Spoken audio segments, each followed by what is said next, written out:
Hello my dear students, I welcome you all beta. Beta, today we are going to discuss next lecture, integrated rate equation for zero order reaction, its half-life period.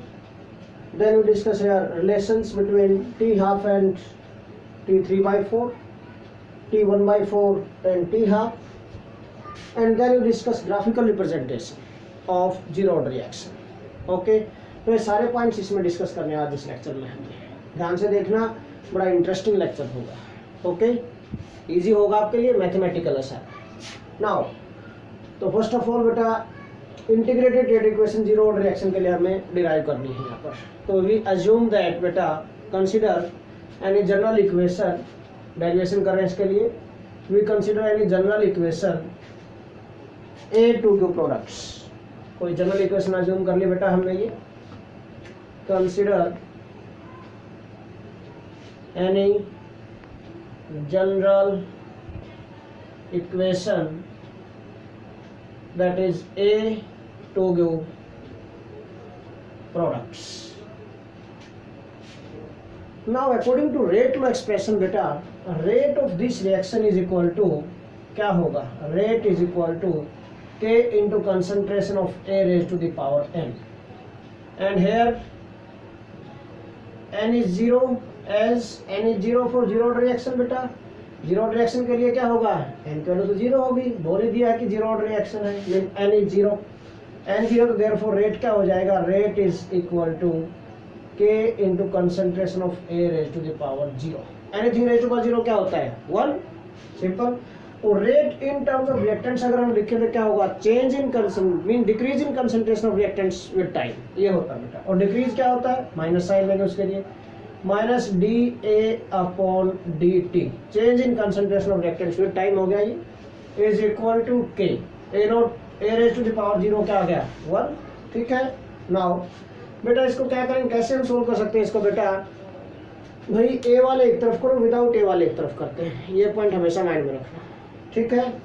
अब D T को उधर ले जाएंगे हम right hand side में, तो क्या बन जाएगा? Therefore D A is equal to, negative sign भी हम राइट साइड में ले गए, minus k into D T, ये बन गया बेटा। Now on integration both side, क्योंकि हमें इंटीग्रेटेड रेट इक्वेशन डिराइव करने, तो हमें इंटीग्रेशन करना है यहाँ पर बेटा। On integration, on integration both sides, दोनों साइड आप इंटीग्रेशन करेंगे, व्हाट हैपेंस बेटा? व्हाट वी गेट बेटा? Integration of D A is equal to minus K, अब के कांस्टेंट है, कांस्टेंट तो इंटीग्रेशन से बाहर आ जाएगा, माइनस के इंटीग्रेशन ऑफ डी टी, ये आ जाएगा बेटा। अब भाई बेटा एक बात ध्यान रखना, इंटीग्रेशन से डेरिवेशन कैंसिल हो सकता है, लाइक लॉग को एंटी लॉग कैंसिल कर देता है, in the same way derivation को इंटीग्रेशन कैंसिल कर देता है बेटा। तो डेरिवेशन से इंटीग्रेशन कैंसिल हो गया, डेरिवेशन से इंटीग्रेशन कैंसिल हो गया, क्या बचाइए? This becomes concentration of A is equal to minus k into क्या बच गया? टी प्लस आई लगा दिया। Here I is constant of integration, this I है जो I is constant of integration, ठीक है। This I is constant of integration, integration constant है बेटा ये। Now we have to calculate this value of I, I की value हमें calculate करनी है। So how we can calculate बेटा? बेटा आई की वैल्यू कैलकुलेट करने के लिए आपको इनिशियल कंडीशंस पर जाना पड़ेगा। आई की वैल्यू कैलकुलेट करने के लिए हमें इनिशियल कंडीशंस पर जाना पड़ेगा बेटा। तो इनिशियल कंडीशन क्या होगा? When, now we can apply बेटा when time t is equal to zero, initial condition पे, इनिशियल कंडीशन का मतलब जब रिएक्शन स्टार्ट भी नहीं हुई थी, रेडी टू स्टार्ट थी, time t is equal to zero था। when time t is equal to zero, then a क्या बन जाएगा? a is the concentration of reactants at time t, और t जीरो हो गया, तो t जीरो पर कंसंट्रेशन क्या थी? इनिशियल कंसंट्रेशन, और इनिशियल कंसंट्रेशन क्या होगी? a naught, then a is equal to क्या हो जाएगा बेटा? a naught mean concentration of a at zero time, that is nothing but initial concentration होगा बेटा। okay, put in this first equation, put in first, what we get? क्या मिलेगा हमें बेटा, इसे पुट कर दो directly and what we get, क्या मिलेगा, वी गेट देखिए यहाँ पर लेके जा रहा हूँ मैं इसको, व्हाट वी गेट बेटा, put in this first equation, therefore A क्या बन गया, A naught is equal to minus k into 0 plus I, therefore I की वैल्यू क्या आ गई यहाँ से, आई इज इक्वल टू क्या आ गया बेटा, A naught, put in first again, I की वैल्यू पुट इन फर्स्ट में पुट कर दो, put in first we get क्या मिलेगा, देयरफॉर क्या बन जाएगी बेटा, अगर फर्स्ट में पुट करेंगे तो ये ए इज इक्वल टू माइनस के टी प्लस आई की जगह क्या आ गया बेटा, आई की जगह क्या आ गया, आई की वैल्यू ये रही A naught plus A naught, this concentration of A और reactants at 0 time, at time T is equal to 0, ये बन गया बेटा इक्वेशन ये। अब बेटा इस इक्वेशन से तो थोड़ा सा मॉडिफाई कर लेते हैं हम, यहीं से आपको के का एक्सप्रेशन मिल जाएगा, rate constant for this 0 order reaction आपको मिल जाएगा बेटा, देयरफॉर के टी क्या बन जाएगा, इसको रीअरेंज करते हैं थोड़ा सा, देयरफॉर के टी इज इक्वल टू क्या, के टी को उठा के लेफ्ट साइड में ले आए तो ये राइट साइड में जाएगा, के टी इज इक्वल टू क्या बन गया बेटा, A naught minus A, this ये बन गया बेटा, this becomes equal to A naught minus A, okay. अब भाई देयरफॉर के क्या आ जाएगा यहाँ से, के इज इक्वल टू क्या हो गया, A naught minus A upon t, ये आ गया, this is half life period, this is expression for rate constant of 0 order reaction। इसको थोड़ा सा रीअरेंज करता हूँ और इसको t को हम बाहर ही रख लेते हैं ताकि आप इजिली रन करके रखें, 1/t हो गया this concentration of A naught minus concentration of A, this, okay, so this is expression of rate constant for 0 order reaction, ये आ गया बेटा expression of rate constant for 0 order reaction. आपको learn करना चाहिए, ये आपके माइंड में होना चाहिए न्यूमेरिकल पर्पस के लिए। अगर आपको रेट कांस्टेंट कैलकुलेट करना है 0 ऑर्डर रिएक्शन के लिए तो ये फॉर्मूला आपको आना चाहिए कि रेट कांस्टेंट 0 ऑर्डर रिएक्शन का, T is the time taken, और टाइम जिस टाइम पर भी आपको कैलकुलेट करना है, okay, T is the time taken, A naught is concentration of reactants at time T is equal to 0, mean initial concentration है, A is the concentration of reactants at this time t, t time पर है ये concentration of reactants left unreacted, not any other। A क्या बेटा, here A naught is initial concentration of reactants at time t is equal to 0, ध्यान रखना ये, A naught is initial concentration of reactants, and A है जो बेटा, this A is concentration of reactants, ये चीज ध्यान देना बहुत जरूरी है, लेफ्ट अनरिएक्टेड जो बचेगा, जो कंज्यूम हो गया वो नहीं, जो अनरिएक्टेड बच गया, left unreacted at time T time पर, जिस टाइम पर हम कैलकुलेट कर रहे थे उस टाइम पर बेटा जो concentration of reactants left unreacted होगी that is A, that is concentration of A, उससे रिप्रेजेंट करेंगे हम उसको, ठीक है ना। नाउ अब इसमें थोड़ा सा और आगे चलते हैं।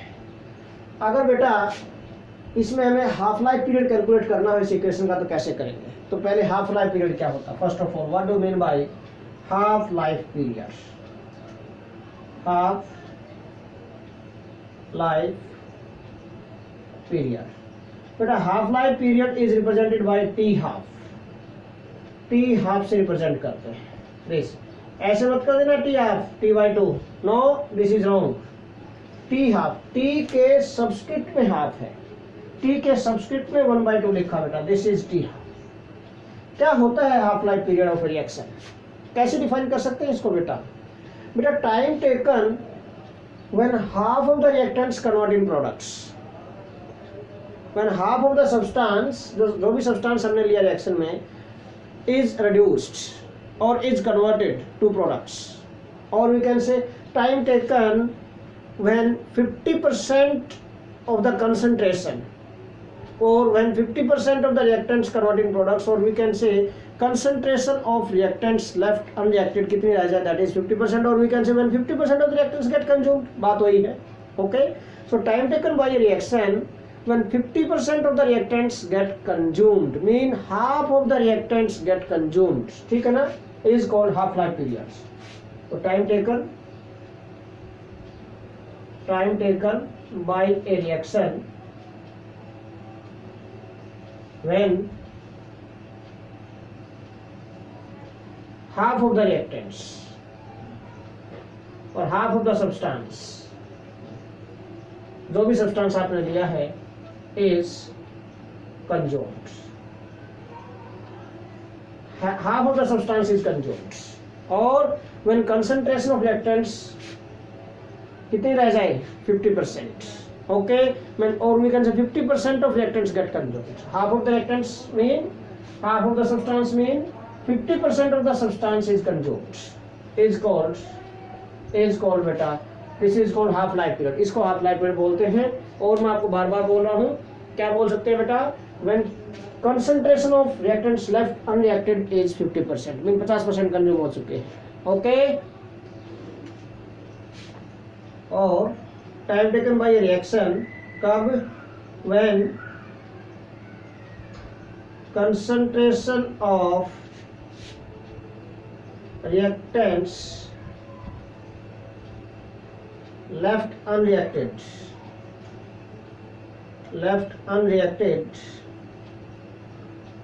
is 50%. ठीक है, ये भी वही बात है, that is again half life period.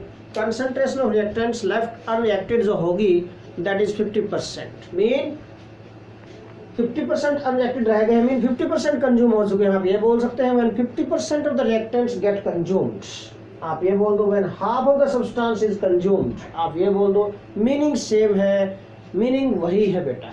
Okay, so this is called half life period. T half से रिप्रेजेंट करते हैं इसको. अगर हमें हाफ लाइफ पीरियड कैलकुलेट करना है for this zero order reaction, then how we can calculate, कैसे calculate कर सकते हैं, from this expression. Now we know this. Okay, इसको हमें, अगर ये हमें पता है तो हम इसी में वैल्यूज पुट करेंगे, बिल्कुल इजी रह जाएगा आपके लिए बेटा. Now half life period of zero order reaction बिल्कुल इजी. यहाँ तक फिर से बता देता हूँ, कोई भी हमने इक्वेशन अज्यूम की, as to be products, order zero है तो ए की पावर जीरो आ गई थी. यहाँ पर ये ए की पावर जीरो क्या हो गया, 1 हो गया. तो दिस और रेट को क्या लिखा है इन terms of A minus D upon d T लिखा है इक्वल टू के बेटा. के ए वाले एक तरफ रखेंगे, विदाउट ए वाले एक तरफ, तो ये डी टी को इधर ले गए हम, ए का एक साइड में रख लिया हमने, फिर इंटीग्रेशन कर लिया दोनों साइड, डेरिवेशन से इंटीग्रेशन कैंसिल हो गया, ये इक्वेशन आ गई है. आई इज इंटीग्रेशन कांस्टेंट, इसकी वैल्यू कैलकुलेट किया आपने. इसकी वैल्यू कैलकुलेट करने के लिए हमें इनिशियल कंडीशन पर जाना पड़ेगा. टाइम टी इक्वल टू 0 होगा तो ए क्या बन जाएगी, concentration of reactants left unreacted कितनी, मीन ए क्या हो जाएगा, टाइम 0 हो तो 0 टाइम पर तो रिएक्ट तो होते ही नहीं. अनरिएक्टेड कितना 100% या रिएक्टेड पड़ा वो, mean A equal to A naught हो गया. इनिशियल कंसंट्रेशन होगी, इसमें पुट कर दिया, आई की वैल्यू आ गई ए नॉट, इसमें दोबारा से पुट कर दिया, आई की जगह ए नॉट पुट कर दिया, ये इक्वेशन बन गई. इसमें से के टी को निकाल लिया हमने, लेफ्ट साइड में लिया, पॉजिटिव हो गया साइन इसका, ये इधर लेके गए नेगेटिव हो गया ये. ओके, टी को डिवाइड कर दिया, टी से डिवाइड कर दिया इसको, ठीक है ना. देन दिस बिकम्स, ये एक्सप्रेशन बन गया बेटा. This is expression for rate constant of zero order reaction. Okay, A naught initial concentration है, टी टाइम है, A is concentration of reactants left unreacted at time t. फिर half life period किससे represent करते हैं, T half से represent करते हैं half life period को बेटा. और होता क्या है, time taken by a reaction when half of the substance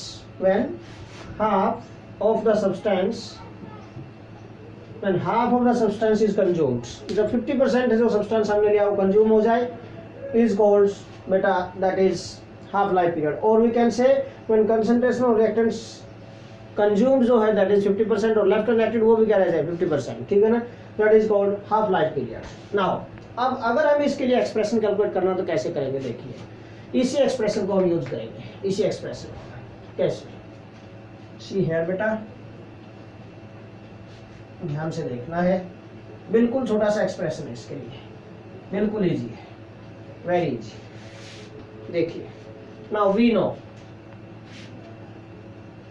अगर हाफ लाइफ पीरियड सोल्व करना तो यहाँ से स्टार्ट करेंगे. वी नो क्या, जो के है बेटा, K is equal to 1 upon T into concentration of A naught minus concentration of A.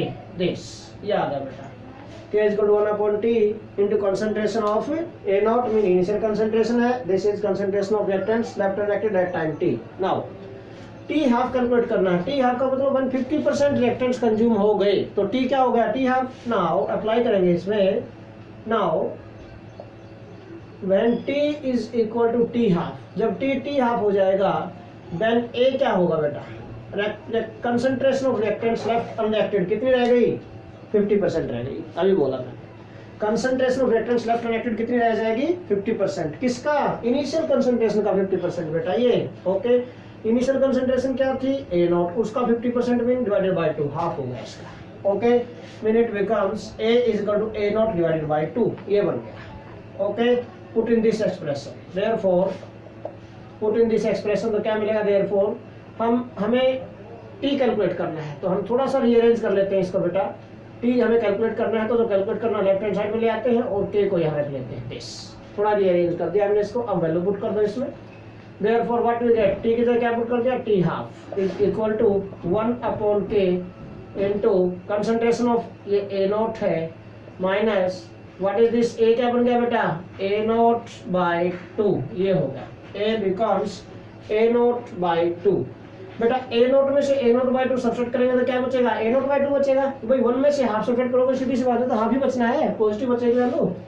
1/K into A naught upon 2, और we can write T half क्या आ गया बेटा, T half becomes equal to A naught upon 2K. This is expression for half life period of zero reaction. यहाँ से point पता चल रहा है आपको क्या,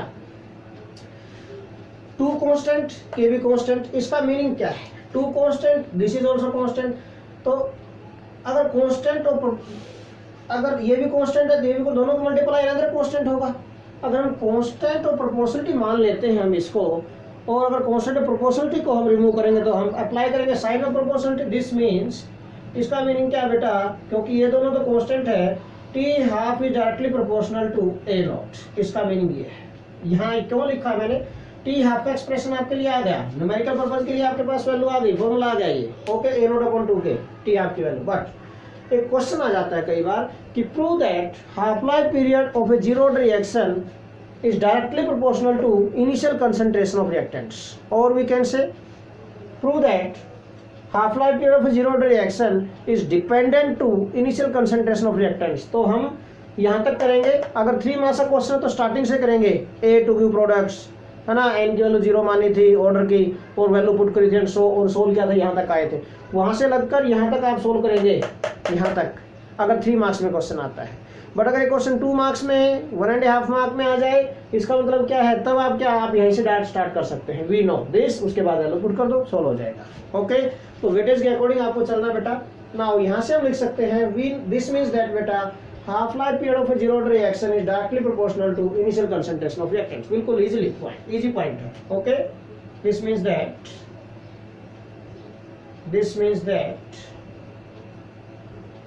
half life period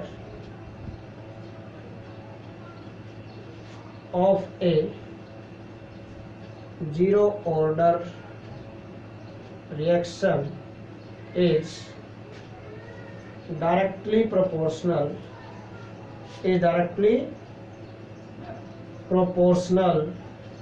to, किसके डायरेक्टली प्रोपोर्शनल है भाई, initial concentration of reactants. Directly proportional to initial concentration of reactants. This initial concentration of reactants की इनिशियल कंसंट्रेशन के डायरेक्टली प्रोपोर्शनल है. सिंपल सी पॉइंट है. और we can say depends upon initial concentration of reactants. और क्या बोल सकते हैं बेटा, और वी कैन से बेटा, और वी कैन से क्या बोल सकते हैं हम, और this means that half life period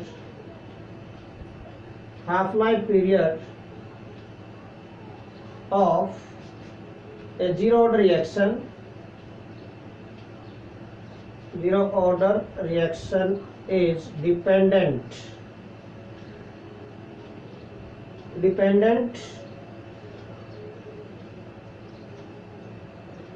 to initial concentration of reactants or depends upon initial concentration of reactants. Okay, ये बोल दो आप, ये बोल दो आप, same thing, no problem, same meaning है दोनों का. ओके, और दिस और दिस कुछ भी आ जाए, ये क्वेश्चन आ जाए कि प्रूव दैट, यहाँ प्रूव दैट ही लगाना है. ये क्वेश्चन आ जाए प्रूव दैट, यहाँ पर मीन से पहले दैट लगा, प्रूव दैट दिस, तो आपको कंप्लीट डेरिवेशन करना है. बिल्कुल इजी पॉइंट है, इजीली आप अंडरस्टैंड कर सकते हैं. अगर बेटा आप ध्यान से देखेंगे इस इक्वेशन को, मुझे नहीं लगता कि कोई बड़ी प्रॉब्लम है इसमें आपके लिए. ओके, नाउ इसके बाद हम क्या डिस्कस करेंगे यहाँ पर. बेटा हमें डिफरेंट हाफ लाइफ, क्या नाम, हमें डिफरेंट टाइम पीरियड कैलकुलेट करना है. टी हाफ हमने कैलकुलेट कर दिया है, टी 1/4 क्या होगा, टी 3/4 क्या होगा, ये भी हम कैलकुलेट कर लेते हैं. टी 100% क्या होगा. डिफरेंट एक्सप्रेशन हमें कैलकुलेट करने हैं यहाँ पर. देखिए कैसे हम सोल्व करते हैं इनको.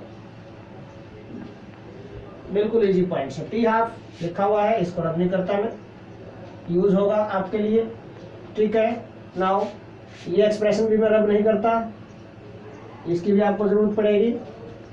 दिस इज नेसेसरी, रिक्वायरमेंट है इसकी हमें. ये भी मैं रख लेता हूँ एज इट इज. ओके, बाकी रब कर दिया. देखो, हाँ जी. Now first of all we calculate these different time periods. T 3/4, t 1/4, ये कैलकुलेट करेंगे पहले. ठीक है, देखिए first of all we are going to calculate. T half हमने कैलकुलेट किया है.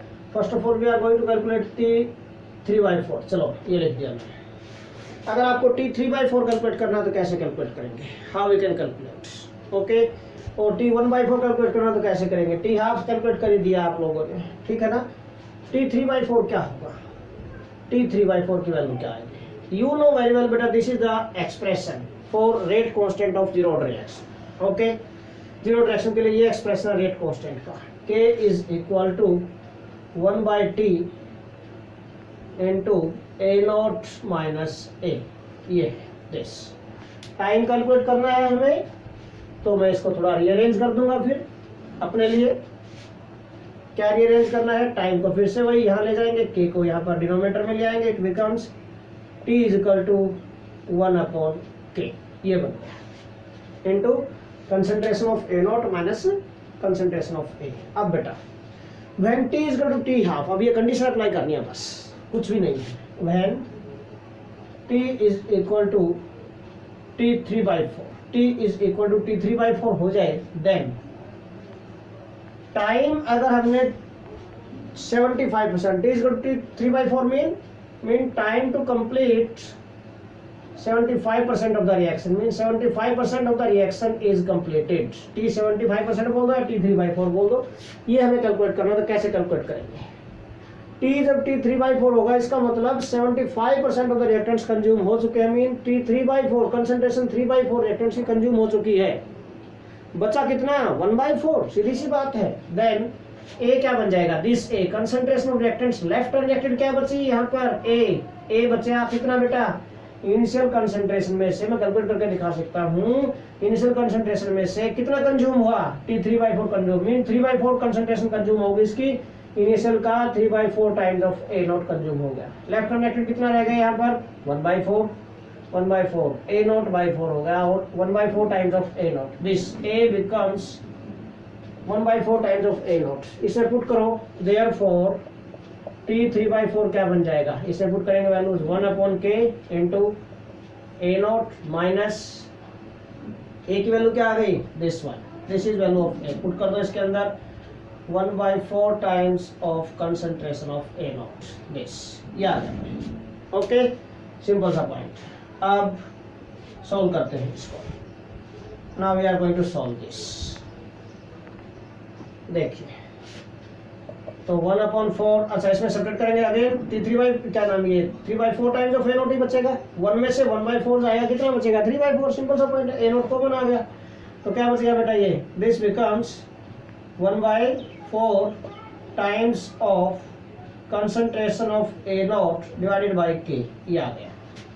ठीक है, भाई ए नॉट कॉमन निकालिया, 1 माइनस 1/4 कितना बच गया, 3/4 बच गया। ये दिस इज 3/4 आ गया बेटा, दिस 3/4 और ये ए नॉट आ गया था ए नॉट अपॉन के दिस। तो टी 3/4 कितना आ गया देखो, 3/4 तो 3/4 से मल्टीप्लाई होगा जीरो रिएक्शन में। जो यहाँ पर है जीरो रिएक्शन में, जो यहाँ पर है जीरो रिएक्शन में, वही राइट हैंड साइड में जा रहा है बेटा। सिंपल सा पॉइंट है। T 3/4 equal to 3/4 multiply by A naught upon K. This is T 3/4 मान लो, और वी कैन से टी 75%, ऐसे बोल दो दिस। ये एक्सप्रेशन आ गया बेटा इसके लिए, टी 75% बोले हम, और वी कैन राइट टी 3/4, दोनों में से कुछ भी, that is 3/4 times of A naught upon के। टी हाफ क्या था, ए नॉट अपॉन 2 के था। नोट कर देता हूं इसको, यहाँ पर मैंने रब कर दिया था, ए नॉट अपॉन 2k। 2k का मतलब अगेन टी हाफ है तो 1/2 times of A naught upon के, यही हुआ है यहाँ पर देखो। सिमिलरली टी 1/4 क्या आएगा, फिर टी 1/4 अगर कैलकुलेट करना है आपको तो क्या आएगा, 1/4 तो 1/4 से मल्टीप्लाई हो जाएगा वो, तो क्या बचेगा, टी 1/4 क्या आएगा, 1/4 times of A naught upon के। सिंपल सा पॉइंट है। ओके, सिमिलरली अगर आप ऐसे ही कैलकुलेट करेंगे, टी 1/4 में टी 25% है, ठीक है, टी मतलब 25% रिएक्शन कंज्यूम होने में कितना टाइम लगेगा जीरो रिएक्शन को कंज्यूम होने के लिए, ठीक है ना। तो ए कितना, लेफ्ट ट्रांजेक्टेड कितना 1/4 कंज्यूम होगा, 3/4 बचेगा, 3/4 आ जाएगा, 3/4 times of A not, 3/4 time put करेंगे, अगेन 1/4 बच जाएगा सेपरेट करते ही, तो सीधा डायरेक्ट क्या आएगा, अगेन इसमें वैल्यू पुट करेंगे। सिमिलरली टी 1/4 जो आएगा that is 1/4 times of A naught upon के। मैंने कहा था टी हाफ क्या आया, 1/2 times of this A naught upon के, यही तो बच रहा है बेटा। अंडरस्टैंड किया पॉइंट, और ए नॉट अपॉन 2 के बोल रहे हैं जिसको। नाउ अब इनके बीच में रिलेशन थोड़ा सा करना है हमें। Now we can relate different time periods. Okay, what is relationship between बेटा t half and t 1/4 and t 3/4 and t half. तो देखिए बेटा, फिर करते हैं कैलकुलेट हम। First of all relation derive करेंगे, रिलेशन बिटवीन, अब ये सारी वैल्यूज हमने नोट कर दी हैं। टी 3/4 75%, टी हाफ आ गया, टी 1/4 आ गया, बाकी मैं रब कर देता हूँ एक बार, ठीक है। देखिए अब फिर हम रिलेशन करते हैं इनके बीच में। First of all relation between T 3/4 and t half, इसमें लेंगे relation between T 3/4 and t half for zero order reaction. Zero order reaction के लिए क्या आएगा बेटा, टी 3/4 की वैल्यू लिखो भाई, T 3/4 is this 3/4 times of A naught upon के, एंड टी हाफ क्या बेटा, t half is A naught upon 2k। This बिल्कुल इजी है, कुछ नहीं।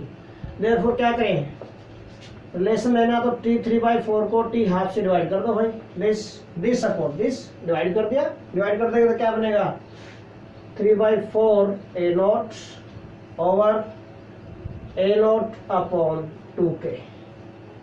पलट जाएगा ये, अगर पलट जाएगा तो क्या 2 के ऊपर आ जाएगा, ए नॉट यहीं रहेगा, ठीक है। What it becomes, this becomes बेटा multiply by 2k upon A naught, ये आ गया, और ये 4 नीचे आ जाएगा बेटा डिनोमिनेटर में 3, और ये डिवाइडेड बाई 4 आ गया, ये बन गया बेटा। करो भाई क्या कैंसिल होता है, ए नॉट अपॉन 4k था ना, एक भी रह गया था यहाँ पर, ठीक है, दिस 4k, ठीक है ना। हाँ जी, 2k से 4k कट करेंगे, 2 आ गए यहाँ पर, ए नॉट से ए नॉट कैंसिल हो गया बेटा, क्या बच गया, दिस इज नथिंग बट 3/2, क्या आ गया बेटा ये 3/2। Therefore T 3/4 is equal to 3/2 क्या होता है 1.5 टाइम्स 1.5 क्या 1.5 आएगा, तो टी 3/4 क्या बन गया 1.5 टाइम्स ऑफ टी हाफ, ये बन गया बेटा, बिल्कुल इजी, ठीक है। It becomes very easy. Okay this, तो t 3/4 is equal to 1.5 times of t half for A zero order reaction, zero reaction के लिए। Similarly we have to give relationship between t half and t 1/4। अगर इसमें relation देना तो क्या करेंगे, now relation between,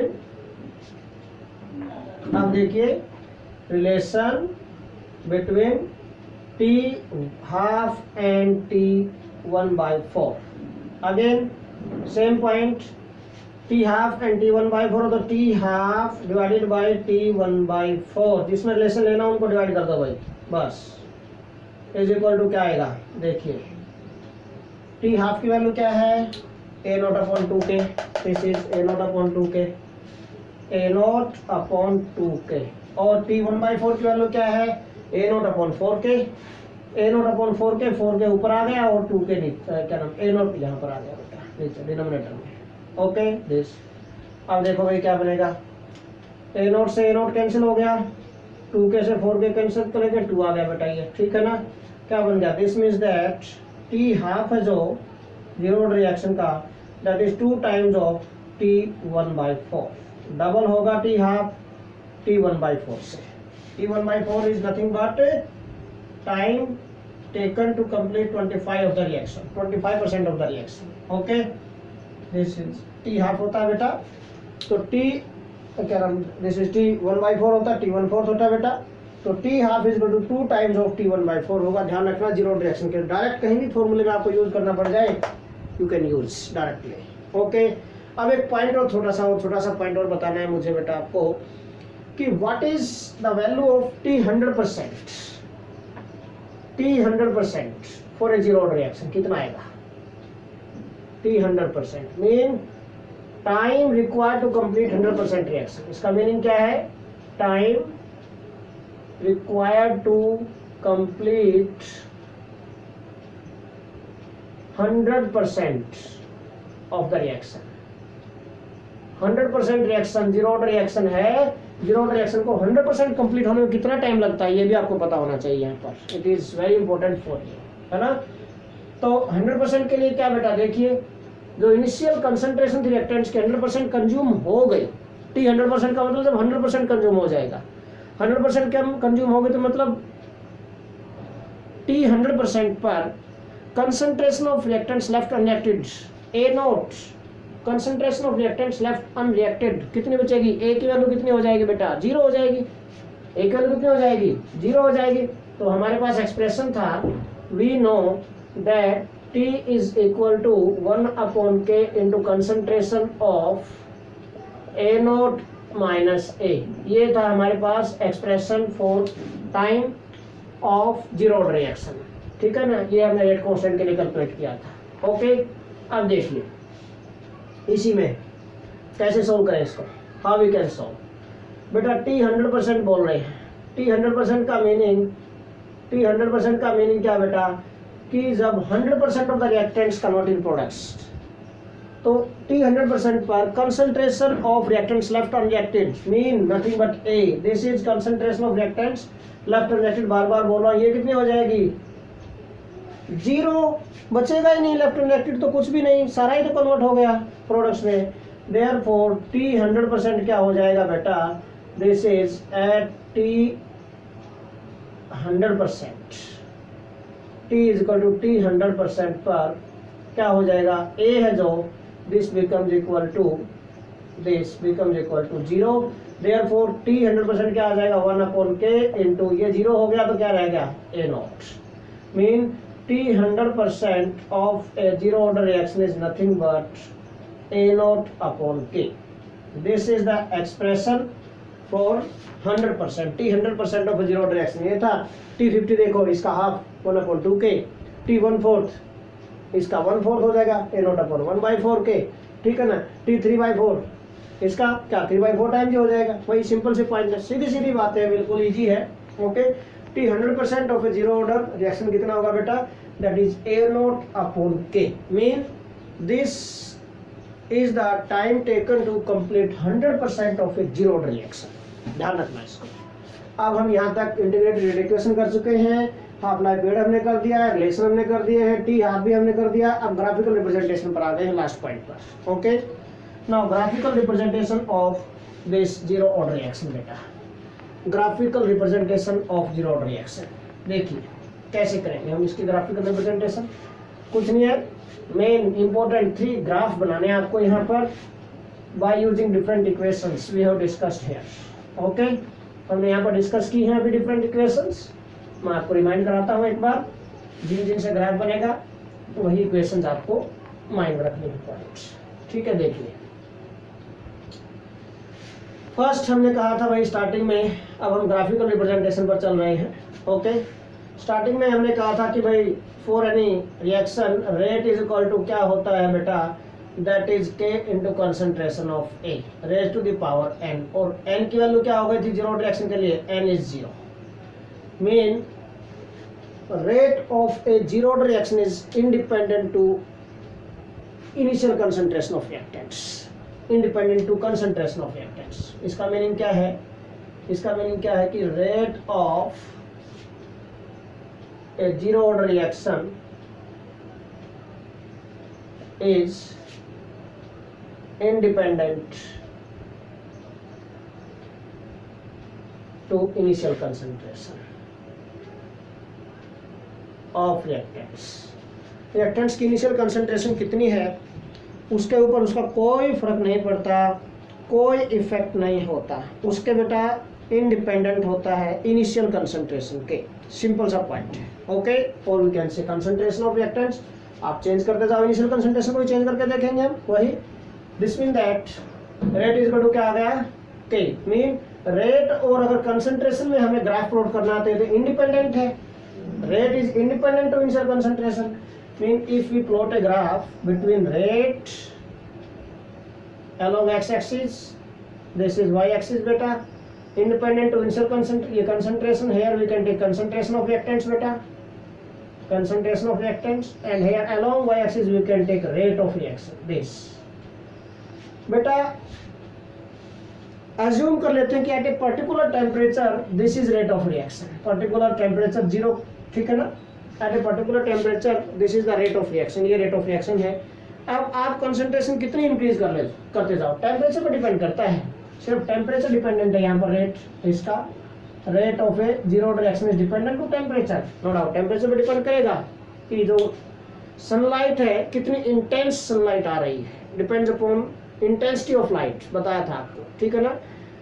intensity of light ज्यादा होगी, टेम्परेचर ज्यादा इंक्रीज करेगा, रिएक्शन मिक्सर का कोलिजन्स ज्यादा होंगे, मोर इफेक्टिव कोलिजन्स होंगे, more is the rate of the reaction, mean concentration पर डिपेंड नहीं करता है वहां पर। ओके, तो सपोज किसी पर्टिकुलर कंसंट्रेशन पर दिस इज द रेट, अगर हम कंसंट्रेशन बढ़ाते जाएंगे तो हर बार टेम्परेचर अगर सेम रखते हैं बेटा तो हर एक बार हमें पॉइंट्स मिलेंगे parallel to this x axis, अगर हम ग्राफ प्लॉट करते हैं तो we get a straight line parallel to x axis. Okay, this means that ये लाइन प्रूव करती है ये स्ट्रेट लाइन बेटा, दिस मींस दैट कि this rate of a zero order reaction is independent to initial concentration of reactants, or we can say independent to concentration of reactants। understand क्या point? simple, बिल्कुल easy graph। now second graph हम बनाएंगे यहाँ पर बेटा, इसके आगे हम थोड़े से चले थे, हमारी इक्वेशन बनी थी बेटा a is equal to minus kt plus a naught, ये बन गया था, i की वैल्यू कैलकुलेट की थी हमने।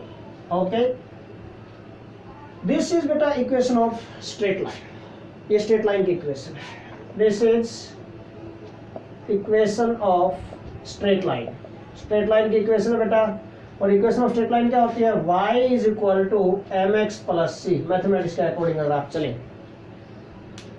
Equation of straight line according to mathematics क्या होता है बेटा, y is equal to m x plus सी, इसको कुछ भी नहीं है, कंपेयर कर दो, बिल्कुल इजी है, मीन y एक्सिस के अलोंग क्या जाएगा, concentration of A, concentration of reactants, okay, and beta m is slope होता है, m is the slope of this straight line, और ये slope क्या हो गया माइनस के, टाइम x एक्सिस के अलोंग जाएगा, x एक्सिस के अलोंग टाइम आ गया, c is इंटरसेप्ट, इंटरसेप्ट कितना आ गया बेटा a not, intercept y axis पर होता है ऑलवेज। ओके, तो अगर हम ग्राफ प्लॉट करें इसके लिए बिल्कुल इजी है, यहाँ से देखिए अगेन ग्राफिकल रिप्रेजेंटेशन अगर इसकी करें, x axis y axis, y axis के अलोंग क्या जाएगा, concentration of reactants, we can take here concentration of reactants this A, ठीक है, एंड अलोंग एक्स एक्सिस क्या जाएगा बेटा, time, along x axis we have to take time बेटा, time increase होता जा रहा है यहाँ पर, दिस इज 0 टाइम सपोज,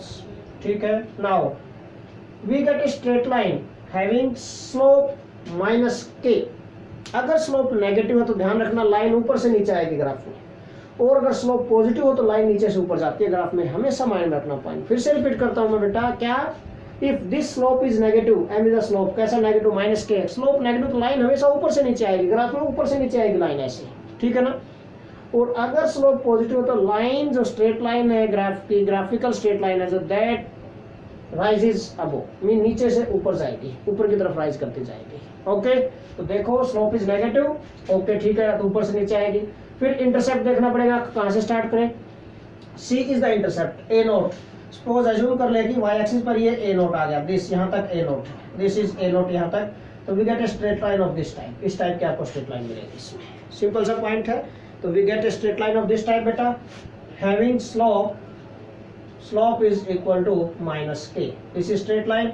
और ये इंटरसेप्ट हो गया बेटा ऑन वाई एक्सिस, दिस यहाँ से लेकर यहाँ तक इंटरसेप्ट है, this is intercept, that is A naught, a naught is the intercept on this y axis, this a naught is intercept, this is a straight line having slope minus k and intercept a naught, ठीक है ना, for this equation। अब एक और छोटा सा point बेटा, half life period के लिए भी ग्राफिकल रिप्रेजेंटेशन कर देते हैं छोटी सी, for half life period, for half life period के लिए भी भाई अभी हमने डेरिवेशन किया था जीरो ऑर्डर रिएक्शन के लिए, टी हाफ क्या था बेटा, that is A naught upon 2k this. अगर हम इसको इक्वेशन ऑफ स्ट्रेट लाइन मान लेते हैं तो this becomes y is equal to mx plus सी। इसको mx की फॉर्म में कैसे लिखें, प्लस सी तो मान लेंगे, सी इंटरसेप्ट इज 0, ये एज्यूम कर दिया। अब इसको mx की फॉर्म में कैसे लिखें, देखो x एक्सिस का लोग कंसंट्रेशन जाएगी, हम इसको अरेंज कर लेते हैं, थोड़ा सा रीअरेंज कर लेते हैं। वी कैन राइट दिस बेटा 1/2k इंटू ए नॉट, ये लो हो गया रीअरेंज, ठीक है।